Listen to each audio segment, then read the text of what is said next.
y hemos terminado estudiando la cristología con una parte importante en la cristología, que es en la obra perfecta de Cristo en cuanto a su muerte, su resurrección y su ascensión. Ya nosotros no podemos solo quedarnos en el proceso de la muerte, porque es cierto, con la muerte Él nos liberó de la esclavitud del pecado, pero con su resurrección nos dio la victoria sobre el pecado. Pero con su ascensión, ¿qué nos dio? El poder de su Espíritu Santo. O sea, cada pase, cada proceso que hemos ido estudiando nos ha ido mostrando que tiene una razón de ser, ¿no? Porque a veces aprendemos nombres, aprendemos términos, pero lo importante no es aprender los nombres ni los términos, sino lo importante es entender por qué Cristo vivió lo que vivió, por qué hizo lo que hizo, por qué cada parte, cada situación. Así es que yo estoy contenta de que vayamos avanzando en el conocimiento de Cristo y vamos a continuar con un tema que es corto, pero que en esta noche, al introducirnos, espero en el Señor que lo disfrutemos también, porque nos revela más de lo que Cristo es. Amén. Así es que vamos a estudiar los oficios de Cristo y quiero que busquen un pasaje en las Escrituras que está en Hebreos capítulo 1, verso 1 y 2. ¿Ya?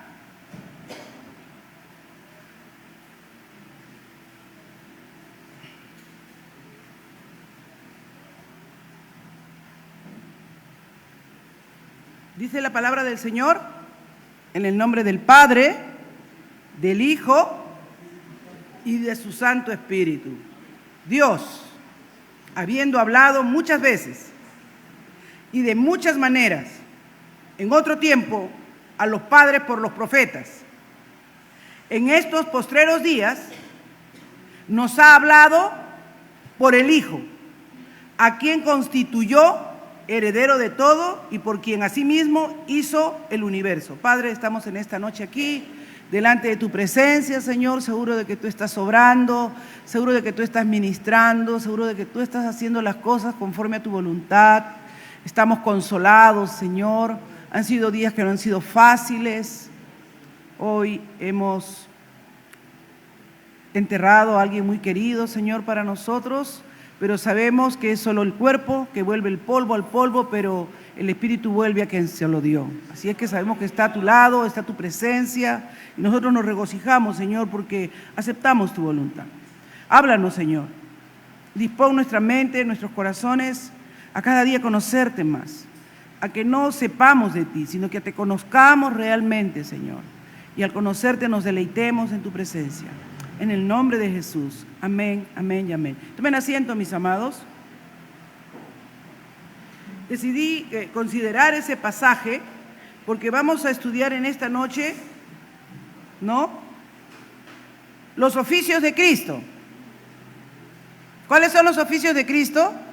A ver.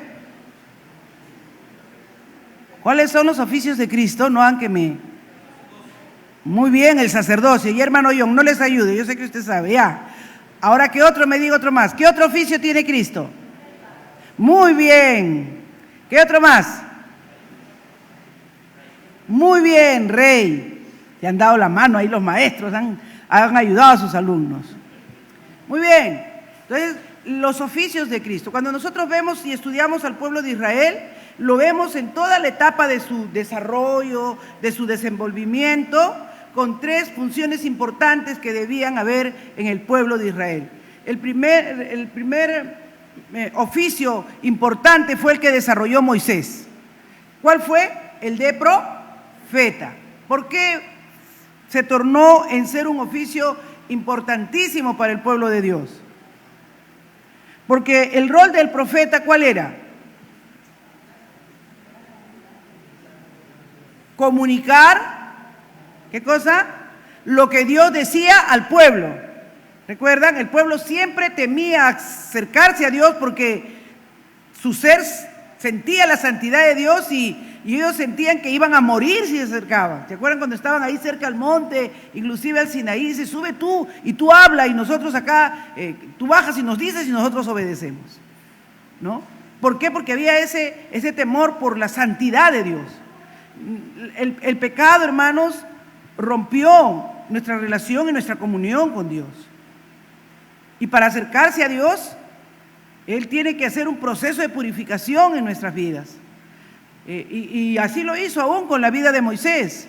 Aunque Moisés nació en cuna de oro y fue formado como hijo de Faraón, porque fue hijo de la hija de Faraón, adoptivo, por cierto, porque él venía del pueblo hebreo.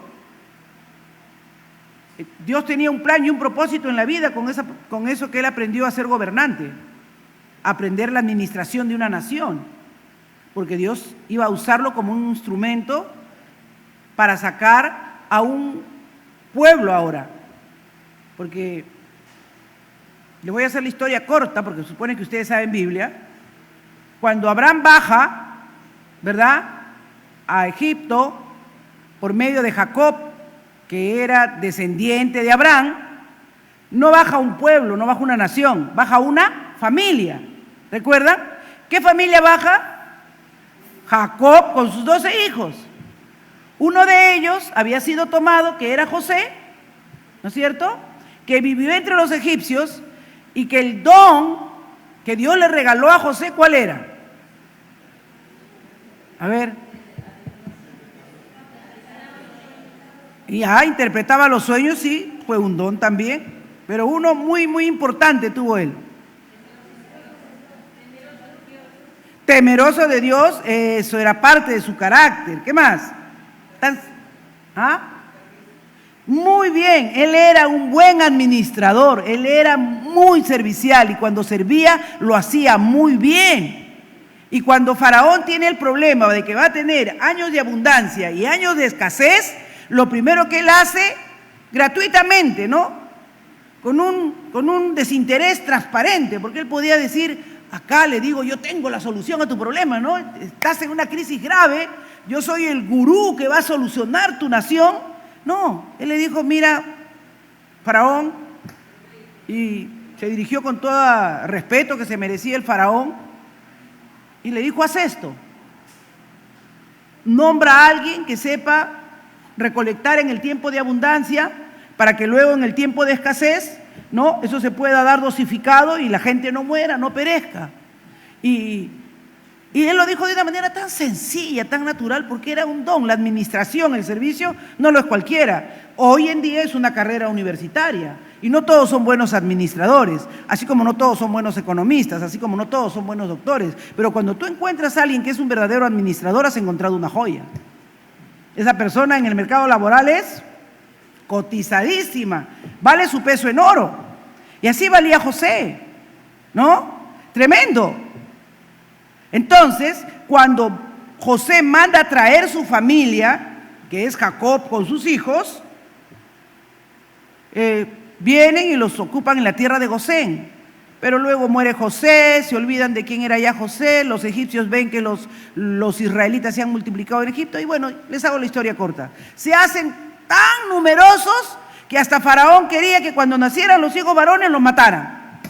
Si no fuera porque Dios puso temor en las parteras, entonces habrían ido muriendo un montón.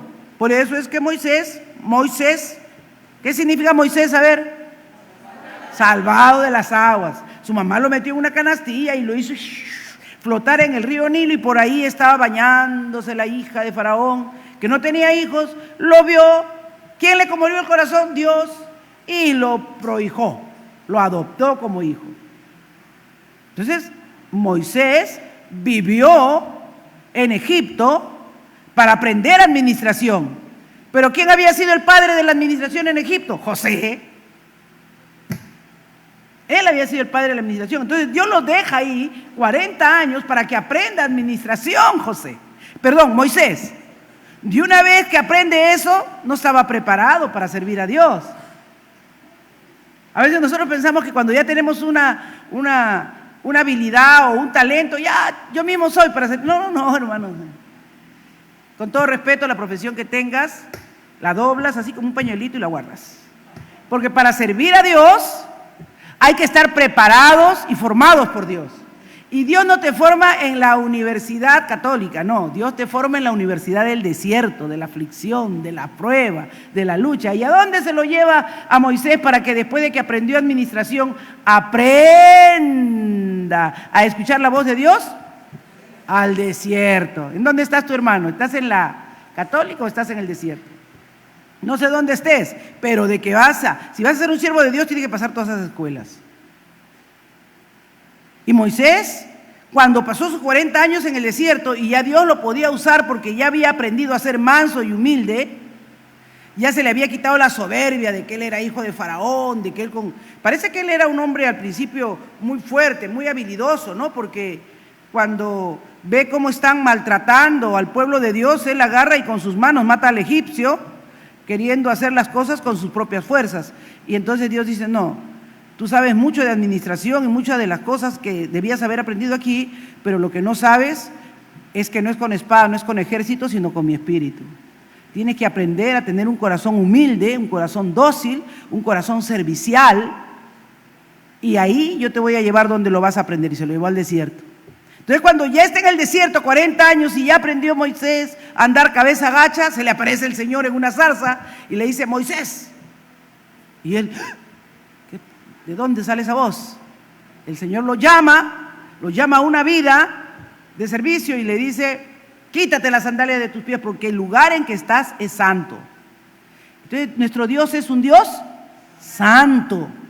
Les he hecho toda la historia para que entiendan, hermanos, de que aun cuando Dios te vaya a dar un oficio que sea para su gloria y para su honra, para servirlo en la iglesia, tu vida tiene que estar en conjugación con ese llamado, porque por muchos talentos y habilidades que tengamos, si no hemos sido formados por Dios y no hemos sido trabajados por Dios, no vamos a hacer bien las cosas.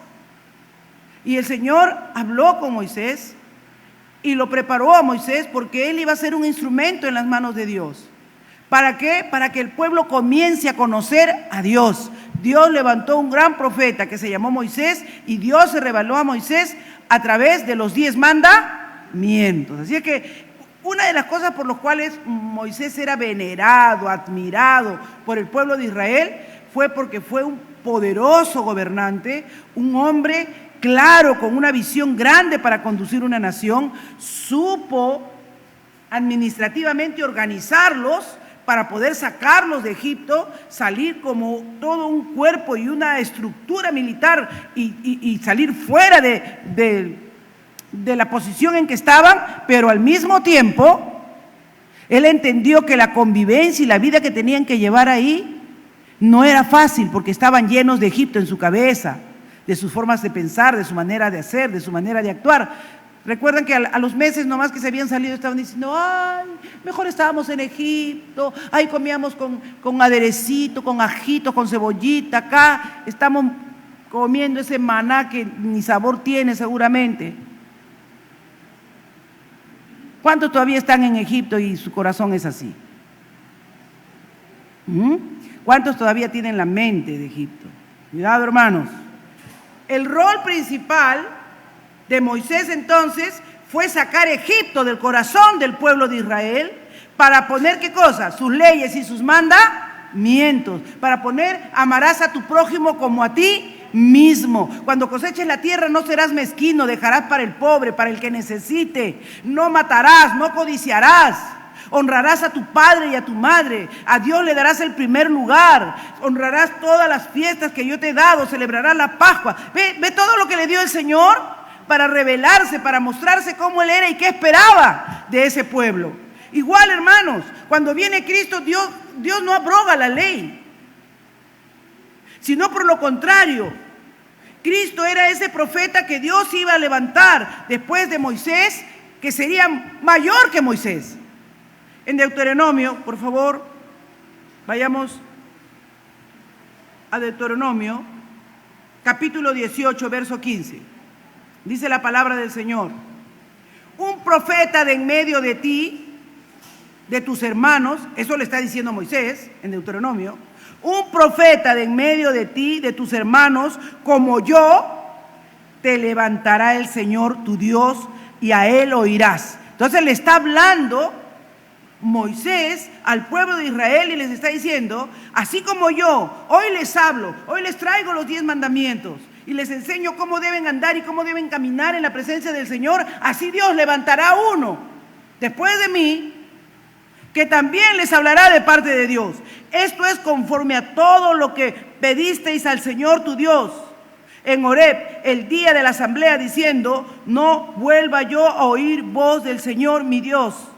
No vuelva a ver este gran fuego, no sea que muera. Y el Señor me dijo, bien han hablado en lo que han dicho, un profeta como tú levantaré de entre los hermanos y pondré mis palabras en su boca y él les hablará todo lo que yo le mande. ¿Ahora entienden Hebreos 1? ¿Ahora entienden Hebreos 1? Vamos, Hebreos 1. ¿Ahora sí? ¿Qué dice? Dios habiendo hablado, ¿por quién había hablado en el Antiguo Testamento? Por Moisés.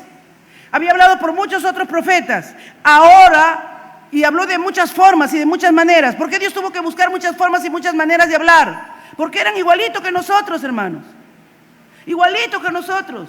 Dios nos habla por su palabra escrita, por su palabra oral, por su palabra que tú puedes escucharla de diferentes formas, de diferentes maneras. Ahora tienes diferentes dispositivos electrónicos, puedes ver grandes mensajes, grandes predicadores, tienes la Biblia hablada en todas las versiones, Reina Valera, la Biblia Dios habla hoy, tienes la Biblia de las Américas, tienes, y Dios te habla, hermanos.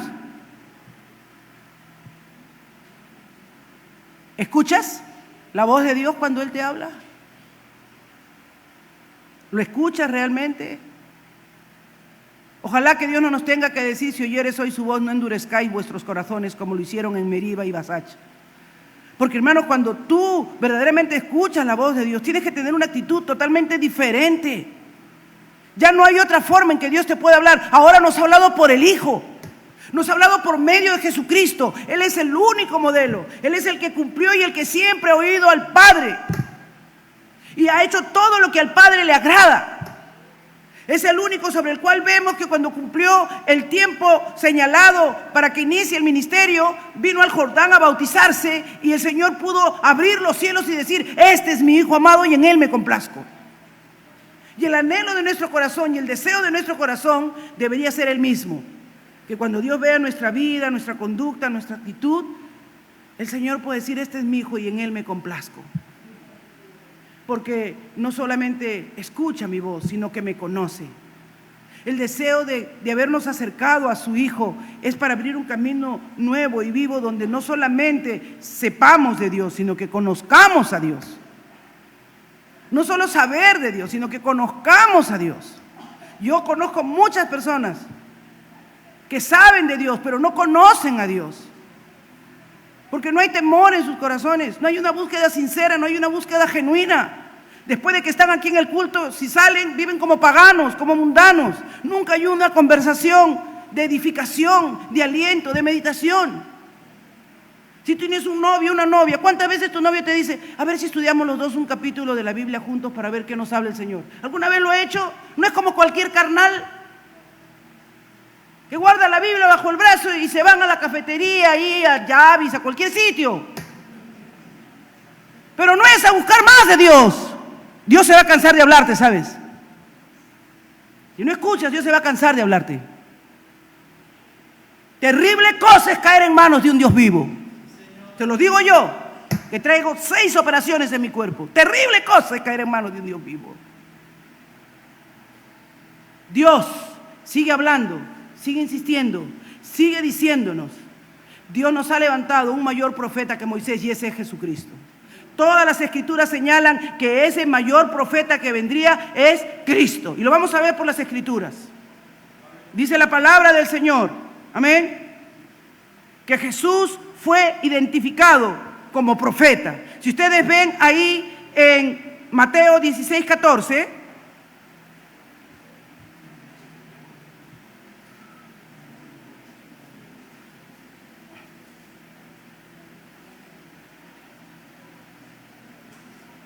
Ellos le dijeron, unos. ¿Y quiénes dicen? Si leen el contexto del verso 13, dice, viniendo Jesús a la región de Cesarea de Filipo, preguntó a sus discípulos diciendo, ¿quién dicen los hombres que es el Hijo del Hombre? A ver, ¿qué concepto tiene? A Dios, ¿sabes? A Dios no le gusta que tú le sigas por seguirle. Esa pregunta es para ti y para mí también en esta noche. A ver, ¿quién dices tú que es Cristo? ¿Quién es Cristo para ti? ¿Ah? Dice que Él le dijo a sus discípulos, ¿quién dicen los hombres que es el Hijo del Hombre? Y ellos le dijeron, unos Juan el Bautista, otros dicen que eres Elías y otros Jeremías o algún profeta. ¿Por qué pensaban que él era algún profeta? Porque se acuerdan cuando estaba ahí en Juan 4, ¿no? Cuando está hablando con la mujer samaritana le dice, ay, tú que eres judío me pides agua a mí. Y él le dice, si tú supieras quién soy yo, tú me pedirías a mí. Y del agua que yo te daría, tú jamás volverías a tener sed. Un momento, a ver, dame de esa agua para nunca venir a sacar al pozo. Yo tengo que quemarme a mediodía, porque como tenía una vida pública no muy correcta, ella no podía salir con las mujeres en la tarde, porque las mujeres salían o en la tarde o por la madrugada, todas las mujeres del pueblo salían con sus cántaros y se iban. Pero como ella era una mujer de una conducta dudosa, y para no ser señalada, para que no la estén mirando, mire, esa es la que ella tiene 4 o 5 maridos, creo. Se iba a mediodía. ¿Estamos sintiendo el sol en estos días o no? ¿Cuántos están sintiendo calorcito? ¿Ah? ¿Están sintiendo calorcito? Ay, hermanos, hoy día cociné y pensé que me estaba cocinando. Me cambié 2 veces el polo empapadito de sudor. El calorcito, y dentro de mi casa, ¿eh? Pero ella caminaba ahí en el desierto a mediodía, hermanos. Y en ese desierto de Israel, el sol tranquilo llega a 40 grados. Para que caminara sola y nadie la señalara ni la viera. Y llegaba al pozo a sacar agua. Por eso cuando Jesús le dijo, si tú supieras quién es el que te dice, dame de beber, tú le pedirías. Y Él te daría agua viva. Porque la sed física que tú tienes no se compara con la sed de tu alma. ¿Tú sabes que Dios puede saciar tu alma, hermanos? Que Él puede satisfacer todas aquellas cosas insatisfechas en tu vida. No hay nadie como nuestro Dios, hermanos. Si le conociéramos, nosotros siempre correríamos a pedirle agua viva a Él. Hermanos, si le conociéramos, no anhelaríamos más que su presencia, y en su presencia lo tendríamos todo. Mis amados, es el anhelo de mi corazón, es el deseo ardiente de que le conozcan, no solo de que sepan de Dios, sino que lo conozcan, que lo disfruten, que su vida se encuentre en saciedad en Dios. Cuando tú lo conoces, hermanos, aunque no sepas mucho de Él, tú lo disfrutas. Tú lo disfrutas. Yo le decía en los domingos que doy la clase a los adultos, ¿no? Yo les puedo decir muchas cosas de Donald Trump. Los que no saben quién es Donald Trump, él fue presidente de los Estados Unidos. Un famoso ricacho por ahí que tiene un montón de plata todavía. Que llegó a ser presidente, un arrogante, un soberbio, tiene una esposa guapa, tiene un hijo así. Yo les puedo decir muchas cosas de Donald Trump. En la política, cómo se unió con los republicanos, todo les puedo decir. Pero ¿saben cuál es el chiste? Yo no lo conozco. Yo sé de Donald Trump. Una cosa muy distinta es decir que lo conozco. Y así es nuestra vida muchas veces. Tenemos tanta información de Dios, pero el deseo de Dios no es que tú te informes de Él, el deseo de Dios es que tú lo conozcas a Él. Cristo Jesús no ha venido solo para que tú tengas información, eso lo puedes leer hasta en los libros. Cristo Jesús ha venido para que tú tengas una relación con su Padre. Él ha pagado precio de sangre, hermano, para romper la barrera infranqueable que había por causa de nuestros pecados, para que seamos uno con Él. Aleluya. Para que Él sea sacie, llene nuestra vida. Hoy nos ha hablado por el Hijo. Él es el mejor profeta, Él es el profeta que debían esperar y que vino y comenzaron ellos a identificarlo, a señalarlo y a decir, este es un profeta. Cuando le ve a la mujer samaritana, cuando cura al ciego, una cosa sé que yo no veía, pero Él es un profeta. En Juan 9:17. Te amo, Señor.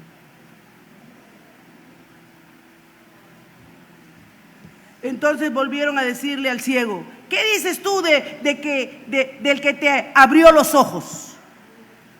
¿Qué dices tú? ¿Se dan cuenta que el Señor está insistiendo esta noche en el mensaje en que no le importa lo que los demás piensen, sino que a Dios le importa lo que tú pienses de Él? Es la misma pregunta casi. No qué dicen los demás, no qué piensan los demás. Le dijo al ciego: ¿qué dices tú del que te abrió los ojos? Y él le dijo que es profeta. Él es un hombre que habla palabra de Dios. Cuando le estaba diciendo, él es un profeta, le estaba diciendo, él es alguien que habla de parte de Dios. Él no habla sus palabras, él habla de parte de Dios. Porque para el pueblo de Israel un profeta era alguien que les hablaba de parte de Dios, que tenía palabra de Dios. Y mi pregunta para ti en esta noche es: ¿quién es Jesús para ti? ¿Qué es Jesús para ti? El domingo estudiábamos y yo le decía 3 preguntas importantes. La primera pregunta era: ¿conoces a Jesús? Y si lo conoces, la segunda importante era: ¿amas a Jesús? Y si amas a Jesús, la tercera importante era: ¿obedeces a Jesús? Porque Juan dice que si estas preguntas no te las respondes, tú eres un mentiroso, tú no eres hijo de Dios, tú no conoces a Dios. Porque el que lo conoce, lo ama, y el que lo ama, lo obedece. No hay medias tintas, con Juan no hay medias tintas, no hay tibios, no hay claro oscuro, o eres luz o eres tinieblas, dice. El que ama a su hermano, ama a Dios, está en la luz. Y el que no, está en tinieblas. No le ha alumbrado. Así de duro lo dice, hermano. Y él es, ¿cómo le decimos nosotros? El apóstol del amor, ¿no? Él es el pan dulce. Entonces, el pan dulce siempre les va a hablar la verdad. Y la verdad es que en Dios no hay medias tintas. Y dice: yo digo que es profeta. Pero los judíos no creían que él había sido ciego y que había recibido la vista hasta que llamaron a los padres. Y así es. Por eso el asunto no es si los que ven el milagro o los que te rodean entienden. El asunto es: ¿quién es Jesús para ti? ¿Quién es Jesús para ti? Si tú entiendes quién es Jesús para ti, entonces, hermano, lo has entendido todo. Así que hay muchos pasajes en las Escrituras, muchos contenidos en las Escrituras que nos demuestran que Jesús era el profeta que vendría. Juan 6:14.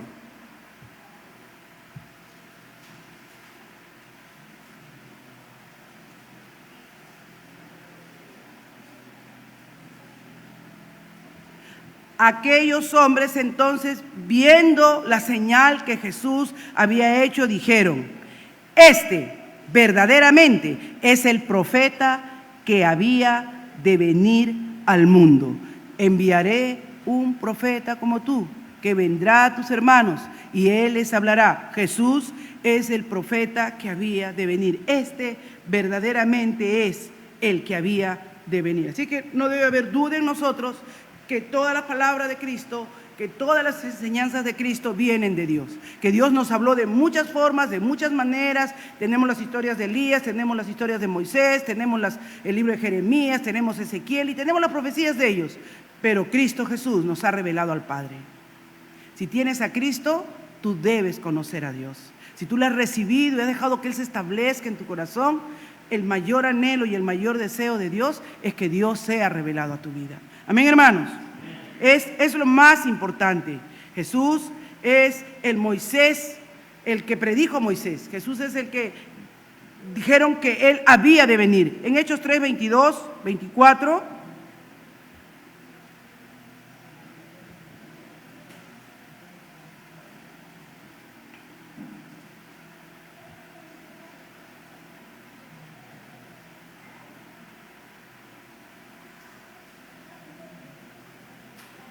Porque Moisés dijo a los padres: el Señor vuestro Dios os levantará profeta de entre vuestros hermanos, como a mí. A él oiréis en todas las cosas que os hable, y toda alma que no oiga a aquel profeta será desarraigado del pueblo de Dios.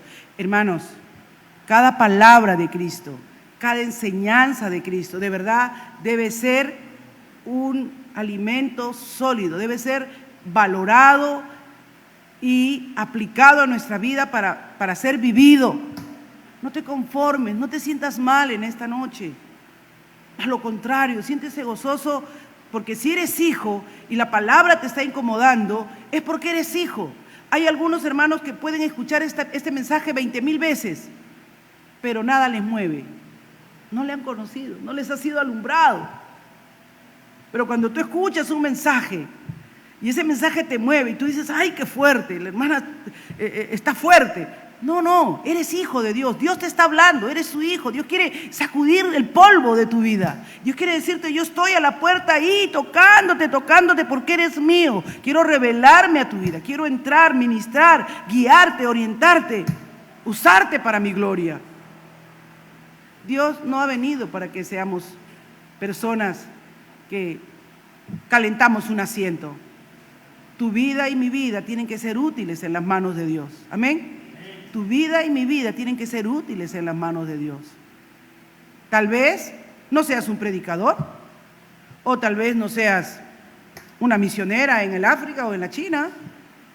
Tal vez solo seas una maestra de guardería. Pero ahí conoces a un no cristiano y a través de ti puede ver a Cristo. Hermanos, ustedes no saben qué gozo tengo yo cada vez que podemos aperturar la guardería. Estoy agradecida al Señor por las hermanas que voluntariamente cada año me dicen, hermana, yo le puedo ayudar en la guardería. Porque ahí atendemos gente no creyente, hermanos. Y que se va tan contenta, tan satisfecha con el trabajo que hacemos ahí. Vienen con una gratitud por el trabajo que ahí se realiza. No hay mejor manera que revelar a Dios a un incrédulo, no tanto con palabras, sino con la obra que Cristo está haciendo en nuestra vida. Cómo nos ministra, cómo nos cambia, cómo nos transforma, cómo nos llena de paciencia, de amor, de servicio, de mansedumbre. El Señor vuestro Dios os levantará profeta entre vosotros, entre vuestros hermanos, como a mí. A Él oréis todas las cosas que Él os hable. Así es que Cristo Jesús, el primer oficio que tiene, ¿cuál es? Profético. Y ese oficio profético, ¿a qué se está refiriendo? A que cada palabra, cada cosa que Cristo ha dicho y nos ha enseñado es palabra de Dios para nuestra vida. Es palabra que nos debe transformar, que nos debe confrontar, que nos debe enseñar, que nos debe hablar, que nos debe revelar la voluntad del Padre, que nos debe manifestar lo que Dios anhela y espera de nosotros. Y amados, ojalá que no nos pase como a los hombres camino de Maús en Lucas 24, ¿verdad? Donde el Señor les estaba con ellos y ellos le decían, ay, tú eres el único forastero que no sabes lo que ha pasado en Israel. Tú no sabes que Jesús era poderoso, hacía señales, prodigios, milagros y ya pues se murió y ahora estamos regresando. Y el Señor le dice, tardos de corazón, duros para oír la palabra del Señor. ¿No fue escrito que todas estas cosas acontecerían? Y de pronto Dios le abrió los ojos. Por eso le digo, no se sienta mal. Si de repente usted se siente exhortado por la palabra, abra los ojos y regocije y diga, ¡oh! ¿No ardía mi corazón cuando lo escuchábamos? ¿No sentía yo un fuego en mi pecho mientras escuchaba el mensaje en esta noche? Gózate, amén. Gózate porque eres hijo y porque el Padre a quien ama corrige. Amén. A quien ama corrige. Repito el ejemplo que ponía el domingo de mi nieta, ¿no? Que cuando ya le hace demasiadas malcriadeces a su papá y ya se comienza a poner serio Steven, ¿no? La peladita se va detrás de él y dice, papito, papito, te quiero mucho. No, imagínense, él voltea la cabeza y mira esa peladita diciéndole te quiero mucho. Y él le dice, si me quieres mucho, ¿por qué no me obedeces? ¿No será que a veces estamos así nosotros con el Señor? Dios, te quiero, te amo. Y el Señor te mira y te dice, pero ¿por qué no me obedeces? Oremos. Padre, te doy gracias en esta hora. Porque nos has hablado de muchas formas, de muchas maneras, Señor. A mí la primera, Padre, a mí la primera. Ayúdanos a oír tu voz, a someternos, a reconocerte, a honrarte. a darte la honra, la gloria debida a tu nombre. Gracias por hablarnos, Señor. Gracias por ser nuestro Padre. Gracias porque somos tus hijos, Señor. Y donde quiera, Señor, que estemos, tú siempre estarás hablando. Aún por las piedras nos hablarás, Señor. Oh, mi Dios. Queremos obedecerte, Señor, y queremos que nuestro amor no sean palabras, sino que sean una expresión de obediencia, de negación y de sacrificio. Y en el nombre de tu Hijo Jesucristo, nos vamos a cuidar mucho de darte la gloria, la honra y la alabanza porque es tuya, Señor. Amén, amén y amén.